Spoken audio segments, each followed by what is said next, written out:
दोस्तों मैं आपको बता दूं कि नवादा के गंगटी में मस्जिद की जमीन को हड़पने के लिए एक षड्यंत्र रचा जाता है और उसमें जमीन के अंदर 3 फीट गड्ढे में शिवलिंग को गाड़ दिया जाता है और उस खेत में पानी भर दिया जाता है। रमेश नाम के युवक ने इस खेत को 10 वर्ष बीते 10 वर्ष से जोत रहा था, फसल उगा रहा था।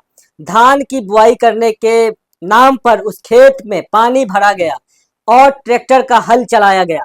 आपको मैं बता दूं, अगर किसान होंगे तो आपको पता होगा कि किसान जानते हैं 3 से 4 इंच ही सिर्फ खेत में हलता है। तीन नीचे अगर गहराई करे तो 3 से 4 इंच तक ही खेत में फसल लगाने के लिए उसकी जुताई हो पाती है।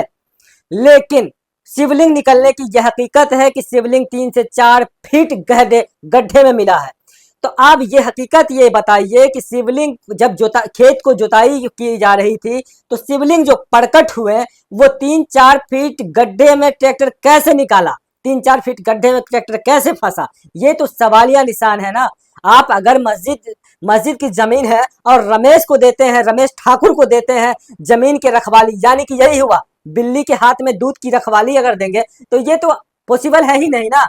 तो ठीक इसी प्रकार से रमेश ने उस जमीन की यह हकीकत बता दिया कि रमेश के दिल में कितनी लालच थी, कैसी मनसा थी रमेश के दिल में। ये जमीन देखने के बाद पता चल रहा है कि भाई इस जमीन पे भगवान को, शिवलिंग को डाल दिया गया है और लोग उसके पूजा अर्चना में लगे हुए हैं, लोग लौट रहे हैं, पूरे दिन कीर्तन किए हैं, रात में जागरण हो रहा है और उस जमीन पे पिंडाल बना दिया गया है और हिंदू धर्म के लोग वहां पर मंदिर बनाने के सोच रहे हैं। लोगों का कहना है कि किसी की जमीन हो, मैं मंदिर बनाऊंगा, जमीन अगर मस्जिद की है तो उसे बेचना होगा, नहीं तो उसे दान देना होगा, लेकिन मैं इसी जमीन पर ही मंदिर बनाऊंगा। लेकिन अगर तुम एक साथ नहीं होगे तो तुम्हारे घर में भी एक दिन शिवलिंग निकलेंगे, हमारे घर में भी एक दिन शिवलिंग निकलेगा, तुम्हारी मस्जिद, मदरसे, कब्रिस्तान से भी शिवलिंग निकलेंगे। ठीक इसी प्रकार से औराई में कटरा एक प्रखंड है, कटरा प्रखंड के एक गांव में एक मामला ऐसे ही सामने आया है। जमीन को वक्फ की जमीन के जो वक्फ बिल आया है उस मुताबिक से आपके जमीन को हड़पने की साजिशें चल रही है।